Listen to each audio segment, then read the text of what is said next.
Hello दोस्तों, जय श्री राम। कैसे हो आप सब? आप सभी का हमारे यूट्यूब चैनल पर स्वागत है। और दोस्तों, आज हम बात करने वाले आज के टॉप 10 हाइलाइट्स के बारे में। तो वीडियो स्टार्ट करने से पहले आप सभी से रिक्वेस्ट है कि आप चैनल को सब्सक्राइब नहीं किया तो सब्सक्राइब कर देना और वीडियो को पूरा लास्ट तक देखना दोस्तों, ठीक है।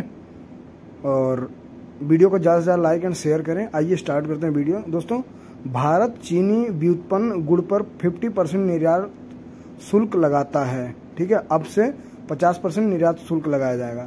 भारत दुनिया का सबसे बड़ा गुड़ निर्यातक है और वैश्विक व्यापार में लगभग 25% योगदान देता है। इस सीजन में घरेलू चीनी उत्पादन में संभावित कमी के कारण भारत सरकार ने गुड़ पर 50% निर्यात शुल्क लगाया है। वित्त मंत्रालय की एक आधिकारिक अधिसूचना के अनुसार प्रस्तावित निर्यात शुल्क 18 जनवरी 2024 से प्रभावी होगा। मतलब 18 जनवरी 2024 से दोस्तों 50% निर्यात पर शुल्क लगेगा। केंद्रीय मंत्री ने विझिम ने कृत्रिम चट्टानों के लिए परियोजना शुरू की है। केंद्रीय मत्स्य पालन मंत्री श्री पुरुषोत्तम रुपाला ने वीडियो कॉन्फ्रेंसिंग के माध्यम से तिरुवनंतपुरम के विझिंजम में समुद्र तल में कृत्रिम चट्टानें जमा करने की परियोजना शुरू की। इस परियोजना का उद्देश्य क्षेत्र में मछली की आबादी को बढ़ाकर मछुआरों की आय में वृद्धि करना है। यह परियोजना प्रधानमंत्री मत्स्य संपदा योजना के तहत 13.02 करोड़ के कुल परिव्यय के साथ कार्यान्वित की जा रही है, ठीक है। नेक्स्ट देखते हैं। स्वस्थ गांवों पर ध्यान केंद्रित करने हेतु तिरुपति में राष्ट्रीय कार्यशाला शुरू किया जा रहा है।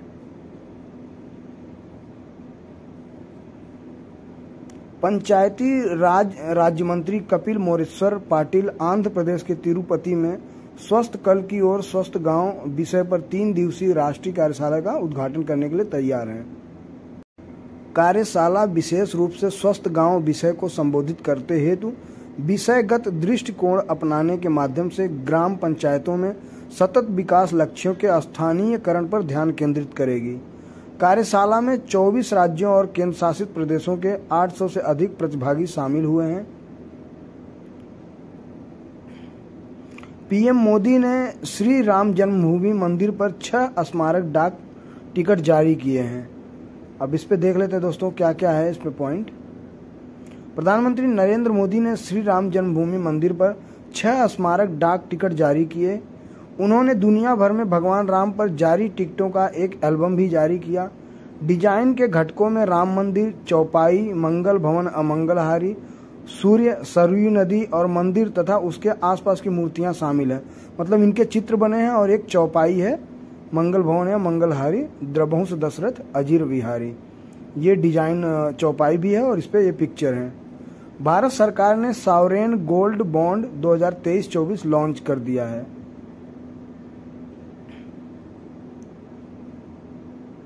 घरेलू बचत को वित्तीय साधनों में बदलने हेतु एक रणनीतिक कदम में भारत सरकार ने सॉवरेन गोल्ड बॉन्ड योजना 2023-24 श्रृंखला 3 शुरू की है। स्वर्ण मुद्रीकरण योजना के तहत नवंबर 2015 में उद्घाटन योजना से शुरू हुई इस पहल का उद्देश्य भौतिक सोने की मांग को कम करना है। सब्सक्रिप्शन हेतु 18 दिसंबर से 22 दिसंबर तक खुला रहेगा। यह योजना ऑनलाइन आवेदनों हेतु डिजिटल छूट की शुरुआत करती है, जिससे विविध निवेशक आधार हेतु सुरक्षित सोने के निवेश की पहुंच और आकर्षण बढ़ जाता है। स्मृति ईरानी ने WEF दावोस में B20 ग्लोबल इंस्टीट्यूट की स्थापना की घोषणा की है। इसमें देख लेते हैं इंपॉर्टेंट पॉइंट। केंद्रीय मंत्री स्मृति ईरानी ने नई दिल्ली में B20 शिखर सम्मेलन 2023 के दौरान संकल्पित B20 ग्लोबल इंस्टीट्यूट के निर्माण की घोषणा की है। B20 ग्लोबल इंस्टीट्यूट का लक्ष्य वैश्विक मूल्य श्रृंखलाओं को मजबूत करना, सामाजिक लाभ के लिए डिजिटल नवाचारों और AI का लाभ उठाना, ESG सिद्धांतों को बढ़ावा देना और स्थिरता और ऊर्जा संक्रमण का समर्थन करना है। B20 ग्लोबल इंस्टीट्यूट का ये लक्ष्य है दोस्तों, ठीक है। B20 इंडिया द्वारा उल्लिखित प्रमुख पहलों में B20 ग्लोबल इंस्टीट्यूटर की स्थापना और वैश्विक उद्यमों के लिए नीति वकालत शामिल है। कुवैत के नए अमीर के तहत नई सरकार ने गठन की घोषणा की है। अब क्या क्या घोषणा हुई है ये देख लेते हैं। कुवैत ने एक नई सरकार का गठन किया जो देश के नए अमीर शेख मिसाल अल अहमद अल सबा के तहत पहली सरकार है। पीएम शेख मोहम्मद सबा अल सलेम अल सबा के नेतृत्व में नवगठित कैबिनेट में 13 सदस्य हैं और इसमें तेल, वित्त और विदेशी मामलों के मंत्रालयों हेतु नई नियुक्तियां शामिल हैं। काफ़ी लंबा नाम है दोस्तों, पीएम शेख मोहम्मद सबा अल सलेम अल सबा।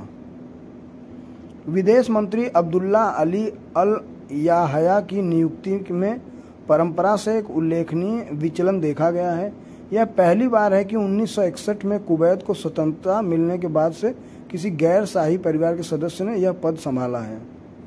सरकार 1899 स्टाम्प अधिनियम को निरस्त करने पर विचार कर रही है, यानी यह स्टैंप रद्द होगा। ठीक है, केंद्र सरकार 1899 के भारतीय स्टैंप अधिनियम को निरस्त करने पर विचार कर रही है, जिससे एक अधिक समकालीन स्टैंप शुल्क व्यवस्था का मार्ग प्रशस्त हो सके। वित्त मंत्रालय के तहत राजस्व विभाग ने प्रस्तावित भारतीय स्टैंप विधेयक 2023 के मसौदे का अनावरण किया और अगले 30 दिनों में सार्वजनिक इनपुट मांगा है। ठीक है दोस्तों, 1899 ये केंद्र सरकार भारतीय स्टाम्प अधिनियम को निरस्त करने पर विचार कर रही है, याद रखना दोस्तों। मौजूदा भारतीय स्टैंप अधिनियम जो संविधान पूर्व युग का है, वर्तमान में स्टैंप के माध्यम से लेन देन के कराधान को नियंत्रित करता है।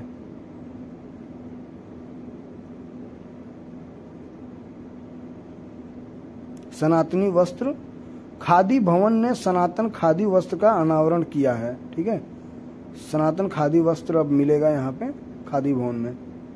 Khadi and village industries commission KVIC ने अपने नवीनतम संग्रह सनातन खादी वस्त्र का शुभारंभ किया है। KVIC के अध्यक्ष मनोज कुमार ने 17 से 25 जनवरी 2024 तक खादी भवन में सभी खादी और ग्रामोद्योग उत्पादों पर 10% से 60% तक की व्यापक छूट के साथ साथ नए संग्रह पर विशेष 20% छूट की घोषणा की है।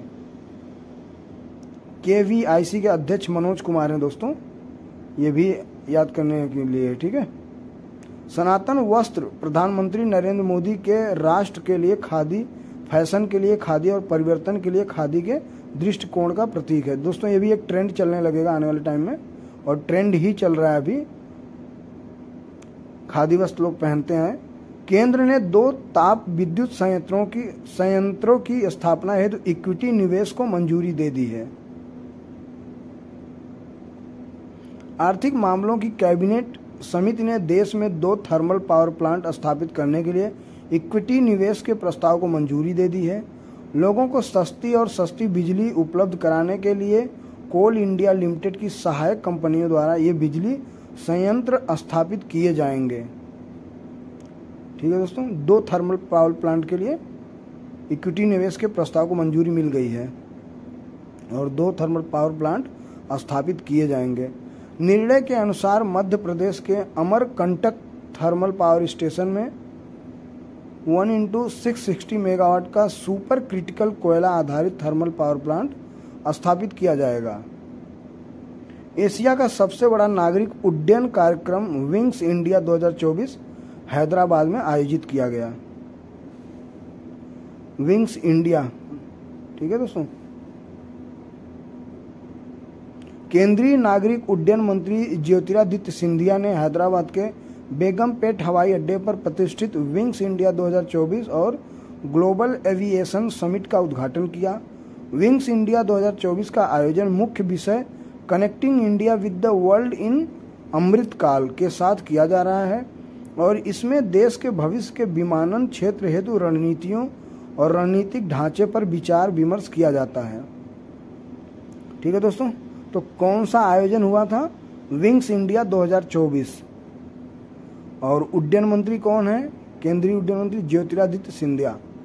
उन्होंने digitally GMR arrow school of aviation का भी शुभारंभ किया है। किसका? GMR arrow school of aviation. ठीक है दोस्तों, तो आज का लास्ट टॉपिक था, और वीडियो अच्छी लगी तो लाइक करें। आज की वीडियो में इतना ही। जय हिंद, जय भारत, जय श्री राम।